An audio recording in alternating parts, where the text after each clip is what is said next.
Hello students, आज हम आपकी इंग्लिश की वर्कशीट 62 डिस्कस करेंगे। आपकी इंग्लिश की ये वर्कशीट आपकी बी हाइव की poem on killing a tree पर बेस्ड है। On killing a tree is a poem by जीव पटेल। सबसे पहले आपको पोएम का एक्सप्लेनेशन दे रखा है। Let's discuss the explanation first. The poem on killing a tree explains the process of killing a tree. इस पोएम में एक ट्री को, यहाँ पर ट्री को हम नॉर्मली बोलते हैं कि पेड़ को काटना, वी कट द ट्री, पर यहाँ पर इंस्टेड ऑफ सेइंग कट आप बोल रहे हैं किल, हम पेड़ को मार रहे हैं। यानी कि ट्री एक लिविंग थिंग है जिसको हम सिंपली काट नहीं सकते, उस पर भी जान होती है। और हम एक पेड़ को काटने को कंपेयर किया गया है किसी भी इंसान को मारने से। So cutting a tree is equal to killing a human being. तो यहाँ पर बोल रखा है पोएट ने कि प्रोसेस बताया गया है कि पेड़ को कैसे मारा जाता है। The poet says that killing a tree is difficult and time consuming process. Poet ने कहा है कि पेड़ को मारना बड़ा ही मुश्किल और टाइम कंज्यूमिंग। टाइम कंज्यूमिंग का मीनिंग होता है समय लेता है, इतना आसान या बहुत जल्दी नहीं होता कि आप किसी पेड़ को मार सकते हैं। It takes a lot of time. Simply stabbing it with knife is not enough to kill. यहाँ पे वर्ड होता है स्टैब, किसी को चाकू मारने के लिए वर्ड होता है स्टैब। सिंपली आप किसी को, उस ट्री को आप चाकू मारकर नहीं मार सकते। इज़ नॉट इनफ कि आप एक चाकू मार देंगे और उसको वो ट्री मर जाएगा, ऐसा नहीं होता। Because it has grown on nourishment from the nutrients found in the earth and on years of sunlight water and air. वो जो पेड़ है उसे बड़ा होने के लिए, उसको ग्रो करने के लिए, नरिशमेंट का मतलब होता है पोषण मिला है। न्यूट्रिएंट्स मीन्स जो उसको खनिज मिले हैं धरती से, जो उसको पोषक तत्व मिले हैं, और सालों तक उसने सनलाइट को कंज्यूम किया है, सूरज की रोशनी को कंज्यूम किया है, वाटर को कंज्यूम किया है, एयर को कंज्यूम किया है। तो उस पेड़ को मारना इतना ईजी नहीं है कि एक स्टैब ऑफ नाइफ ही उसे मार दे। The leaves and the branches of the tree sprout even from its irregular, scaly and disease-looking bark. यदि आप उसको काट भी दोगे तब भी उसमें से क्या निकल जाएंगी? पत्तियां निकल जाएंगी, तने, ब्रांचेस में शाखाएं निकल जाएंगी। स्प्राउट का मतलब होता है अंकुरित हो जाना। उसकी इरेगुलर मीन जो उसकी रफ सरफेस होती है, स्केली सरफेस होती है, जैसे फिश की बॉडी होती है वैसे स्केल्स होते हैं। और देखने में जो बार्क है पेड़ की वो बीमार लग रही है, ऐसा लग रहा है वो डिजीज्ड है, disease looking bark. So hacking a tree with a knife or an axe or chopping off a bow may cause pain to the tree, but it is not enough to bring a tree down. आप पेड़ को hack करेंगे, tree को काटेंगे एक knife से, चाकू से या एक्स से, कुल्हाड़ी से, या चॉप ऑफ कर देंगे। चॉप ऑफ मीन्स काट कर अलग कर देंगे उसकी बो मीन्स उसकी एक टहनी, उसकी एक डाली, उसकी एक branch. It may cause pain to the tree. उससे ट्री को पेन तो हो सकता है, दर्द तो हो सकता है, but it is not enough to bring a tree down. लेकिन उससे आप पेड़ को नीचे नहीं गिरा सकते, या आप उस पेड़ को ख़त्म नहीं कर सकते, उसको आप मार नहीं सकते। The bleeding bark, the wound in the bark from where the sap flows out or where a bough has been chopped off will heal with time.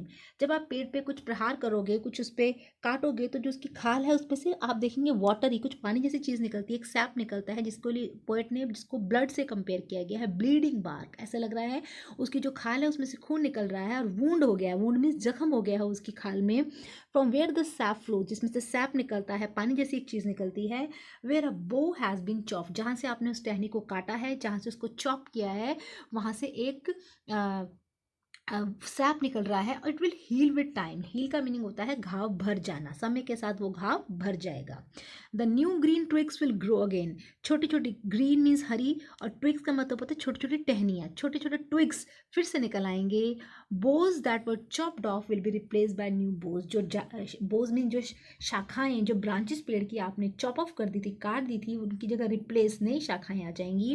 And the tree will regain it's farmer size if it is not harmed again. और जो पेड़ है फिर से farmer जैसे पहले था, farmer means पहले उसका साइज था उतना ही बड़ा वो फिर से उग जाएगा अगर आपने उसे नुकसान नहीं पहुंचाया। The poet then tells how a tree is killed. अब पोएट बताता है कि पेड़ को एक्चुअली मारा कैसे जा सकता है। He says to kill a tree it had to be tied. वो पोएट कहता है कि पेड़ को मारने के लिए उसे टाई करना पड़ेगा, उसे बांधना पड़ेगा विद अ रोप, रस्सी के साथ, एंड स्नैप, और उसे खींचना पड़ेगा। And its root has to be pulled out of the tree that anchors it. और जो उसकी जड़ें हैं जो उसको पेड़ को एंकर करके रखती है, एंकर का मतलब होता है जकड़ कर रखती हैं, एंकर मीन्स जकड़ के रखना, उनको पुल करना पड़ेगा। पुल मीन्स खींचना पड़ेगा, अर्थ मीन्स जमीन से बाहर। Once the centre the life source the root is expose the tree becomes weak. एक बार आपने उसकी जड़ को बाहर निकाल दिया, ट्री का सेंटर, ट्री की जो लाइफ है वो क्या है, उसकी जड़ है, उसको एक्सपोज कर दिया, मीन्स हवा में वो बाहर आ गई, वो निकल गई, तो ट्री क्या हो जाएगा, वीक हो जाएगा, वो कमज़ोर पड़ जाएगा। The source is described as white and wet, और जो जड़ कैसी नजर आ रही है, सफ़ेद रंग की है और वेट है, गीली है, probably referring to the tree sap which is a white liquid. शायद ये ट्री सैप, पेड़ से जो पानी बाहर निकलता है उसको काटने पर, उसकी बात कर रहा है, जो कि वाइट लिक्विड होता है। Then if the tree is exposed to the sun and air, this life source will be dried। और फिर से जो पेड़ है वो हवा में और सूरज की रोशनी में एक्सपोज हो जाएगा, तो फिर से वो क्या हो जाएगा, सूख जाएगा। Slowly it will start to become brown, और फिर से वो क्या हो जाएगा, धीरे धीरे वो क्या होना शुरू कर जाएगा, वो ब्राउन हो जाएगा। With all the softness fading out, उसकी जितनी भी सॉफ्टनेस थी वो फेड हो जाएगी, वो खत्म हो जाएगी, वो समाप्त हो जाएगी। With time it will wither, become dry and bend out of shape. समय के साथ साथ विदर मीन्स मुरझा जाना, ड्राई सूख जाना, और वो उसकी जो शेप है it will become bend out of shape, उसकी जो शेप है वो बिल्कुल खत्म हो जाएगी। Living a corpse where a tree use to be, और जो डेड बॉडी होती है उसके लिए वर्ड होता है कॉप्स, शव बोलते हैं जिसे। और जहाँ पर एक पेड़ होता था उसकी जगह अब आपको एक जिंदा पेड़ ना रहकर एक डेड ट्री हो जाएगा, जिसको पोएट ने कॉप्स कह के पुकारा है। In short the exposure will leave the roots vulnerable to all the impacts of weather which will ultimately weaken the tree and kill it. और शॉर्ट में अगर हम बोलें, जो ट्री का एक्सपोजर है उससे जो रूट्स है वो वल्नरेबल हो जाएंगे। वल्नरेबल होता है ईजिली, जिस पे आप प्रहार कर सकते हैं, जो ईजिली जो रूट्स होती हैं वो एक्सपोज हो जाएंगी, और वेदर के पे, और उस पर सारे पहले तो वो ज़मीन के अंदर थी तो उन पर कोई इम्पैक्ट नहीं पड़ता था, लेकिन अब उन पर मौसम का, हर चीज़ का इम्पैक्ट मीन्स प्रभाव पड़ेगा, और अल्टीमेटली मतलब फाइनली पेड़ कमज़ोर हो जाएगा और वो मर जाएगा। It will weaken and kill it, और वो पेड़ क्या हो जाएगा, वो पेड़ मर जाएगा। इस तरह से जो पोएट ने इस पोएम को पहले इस तरह से एक्सप्लेन किया है। Now read the extract given below and answer the question follow. अब आपको किलिंग अ ट्री पोएम में से एक एक्सट्रैक्ट दे रखा है, आपको उस एक्सट्रैक्ट को पढ़ना है और क्वेश्चंस के आंसर्स देने हैं। पहले हम एक्सट्रैक्ट को पढ़ लेते हैं। So hack and chop but this alone won't do it. आप पेड़ को हैक कीजिए, चॉप कीजिए, आप उसको चाकू से काटिए, उस कुल्हाड़ी से उस पर प्रहार कीजिए, लेकिन उससे काम नहीं बनेगा। Not so much pain will do it, the bleeding bark will heal. आपको जितना मर्जी पेन दे लीजिए, उससे भी पेड़ नहीं मरेगा। जो ब्लीडिंग बार्क है, जो उसकी खाल है, वो हील हो जाएगी, उसका जख्म भर जाएगा। And from close to the ground will rise curl twigs, और ज़मीन के पास से छोटे छोटे क्या हो जाएंगे, ट्विग्स, छोटी छोटी टहनियाँ, कर्ल मीन्स मुड़ी हुई टहनियाँ निकल जाएंगी। Miniature means small, boughs means शाखाएं निकल जाएंगी। Which if uncheck will expand again to former size, जिसको अगर आपने बढ़ने से नहीं रोका तो फिर से वो पेड़ अपने फॉर्मर में जो उसका पहले साइज था, बड़ा साइज था, उतना ही दोबारा से वो उग जाएगा। ये इन लाइन्स का मीनिंग है। Now based on this stanza you have to answer following question. The first question is but this alone won't do it, इस अकेले से काम नहीं चलेगा। यहाँ पे जो दिस, द वर्ड दिस है वो किसके बारे में बता रहे हैं, जो वर्ड दिस है वो हैकिंग और चॉपिंग के बारे में बता रहे हैं। हैकिंग और चॉपिंग से पेड़ की डेथ नहीं होगी, वो नहीं मरेगा।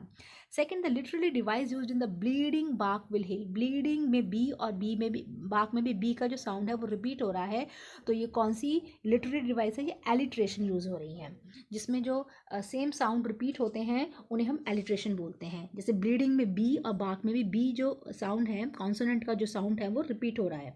द स्टैंजा सजेस्ट दैट, इस स्टैंजा में क्या बताया गया है, इस स्टैंजा में ये बताया गया है कि tree can grow again after it is cut, पेड़ फिर से बड़ा हो जाएगा जब उसको काट दिया जाएगा।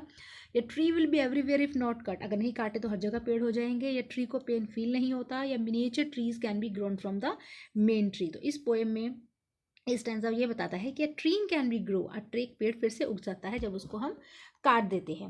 नेक्स्ट क्वेश्चन है ब्लीडिंग बार्क। ब्लीडिंग बार्क का मतलब है कि ब्लड आ रहा है ट्री से, या वाटर आ रहा है, या जूस आ रहा है, या सैप आ रहा है ट्री बार्क से। तो इसका आंसर है, इस क्वेश्चन का आंसर है option number 4, sap coming out of the tree bark. Bleeding का मतलब यहाँ पे ब्लड नहीं आ रहा है, सैप जो ट्री का जो लिक्विड होता है, जो जूस होता है, वो बाहर निकल रहा है, the sap coming out of the bleeding bark.